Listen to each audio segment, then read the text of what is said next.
8 months ago, Grand Line Review did a video on the top 10 Luffy fights.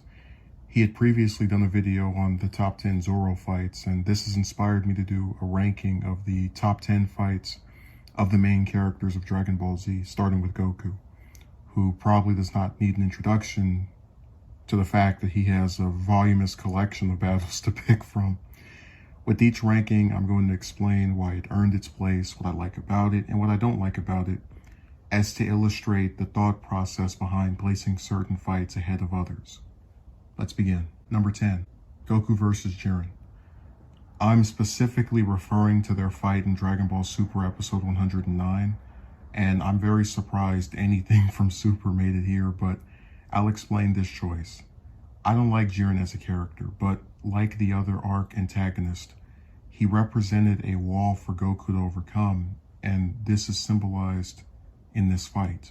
Goku goes from Super Saiyan to Super Saiyan 2 to Super Saiyan God as he attacks to no avail before managing to start causing Jiren to react more defensively in his Super Saiyan God Super Saiyan form. During Goku's first fight against Goku Black, it was noted that Goku likes to increase his strength over the course of a battle, but against Jiren it's less of a choice and entirely a necessity. Unlike memorable battles during the Universe 6 tournaments such as Vegeta vs. Kaba or Goku vs. Hit, the fight heightens the stakes due to demonstrating Universe 7's strongest participant being able to do very little damage to Jiren unless tapping into his highest levels of power in a tournament that, if lost by Universe 7, could mean the death of the Dragon Ball universe we as viewers have been invested in for 30 years. Number 9, Super Saiyan 3 Goku vs. Fat Buu. Goku challenged Buu to buy time for Trunks to retrieve the Dragon Radar and unveiled his Super Saiyan 3 transformation before commencing the battle. The visuals in this fight are some of the most unique in the entire franchise, courtesy of Buu being a very unique looking character in comparison to the rest of the heroes and antagonists. These visuals include Goku spinning Buu by his head tentacle and Buu trying to seemingly absorb Goku before the latter broke free. It probably is my favorite fight in the Buu saga because it's basically the only one outside of the Super Saiyan 3 Goku versus Kid Buu fight where both sides appear evenly matched and it could go either way. The only thing keeping this fight from a higher ranking is that it has no emotional weight and Super Saiyan 3 comes out of nowhere, the latter not being an issue of the fight itself but the larger story at hand in the Buu saga. Number 8, Goku vs. Krillin. In the 22nd Tenkaichi Budokai, Krillin and Goku advanced to the semifinals for what is to be their only fight during any of the 3 tournaments before Z. The battle serves as a showing of Goku's growth in it being the first instance of his tail being grabbed during a battle and him not being impaired by it.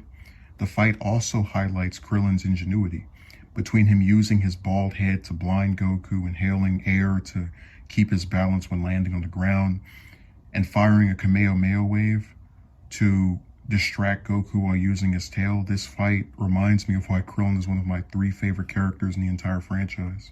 Number 7, Goku vs. Tambourine. Before the King Piccolo arc, Goku was a character that generally lost very little. Outside of injuries and the death of some character that he wasn't that attached to, there was never an event that drove him to sustained bouts of anger. Then came the death of Krillin, a character that not only had become Goku's friend, but had also charmed himself to the audience through his development from rival to best friend of the series protagonist.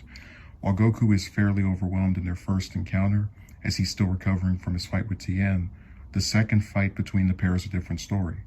I love how Tambourine goes from this confident grin at the start of the fight to being terrified enough to try fleeing before his death. The only things taken away from this fight are its length and that it's very one-sided. Number 6, Super Saiyan Goku vs. Cell. Throughout Cell's duration as the main antagonist, he expressed interest in fighting Goku. This eventually came to pass in what was one of the most anticipated fights in Z.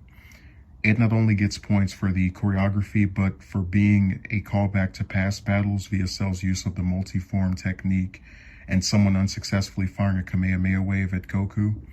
This fight is a cross between a brawl and a strategic showdown where even the simplest mistake can have devastating consequences. This is illustrated by Goku flying up to lure the Kamehameha that Cell launched at him away from the arena. as the beam likely would have killed everyone there, barring maybe Gohan. Cell at one point even had his entire upper part of his body blown off. The only major downside of this fight is that, like the Super Saiyan 3 Goku versus Fat Buu fight, it doesn't really have much impact on the story, aside from setting up Gohan to fight Cell right after. It even is hurt further in its legacy by the fact that Goku gives Cell a senzu bean and thereby erases the damage he had inflicted on him. Number 5, Goku versus Tien. I'm generally not a fan of tournament arcs because they tend to make characters who are not in the current match be reduced to sitting on the sidelines in a way that we usually don't see when there's a roaming antagonist. That being said, one of the benefits of this fight has to do with the intervention from other characters, with Chaozu cheating to assist the non-complicit Tien against Goku, and Master Roshi blasting Shen being standout examples.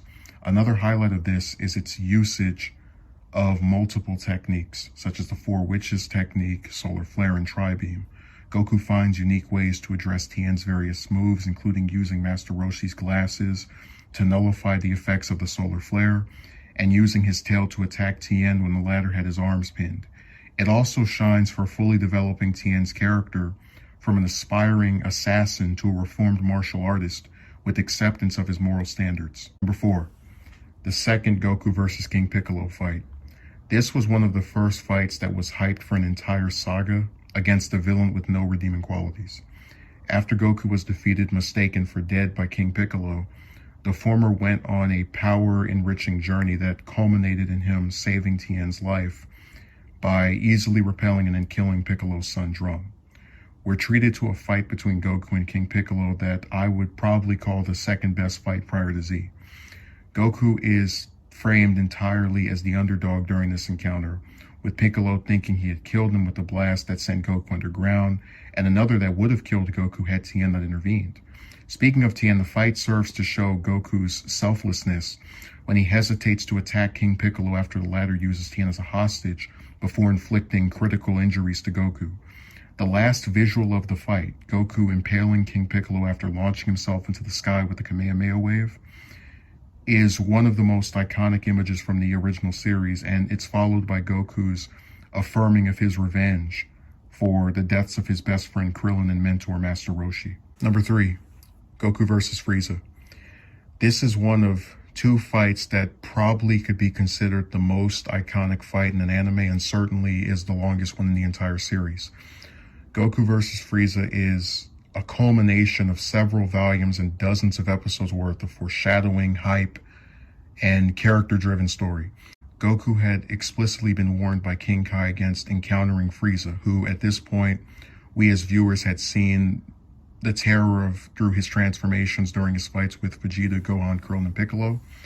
As far as the audience knows, Goku becomes the last living full-blooded Saiyan when Vegeta dies from his blast to the chest from Frieza, and we're treated to a skirmish that pushes Goku to his limits in ways we'd never seen occur during a single battle prior, with the emotional weight of this low-class Saiyan being tasked with defeating the individual responsible for the genocide of his species.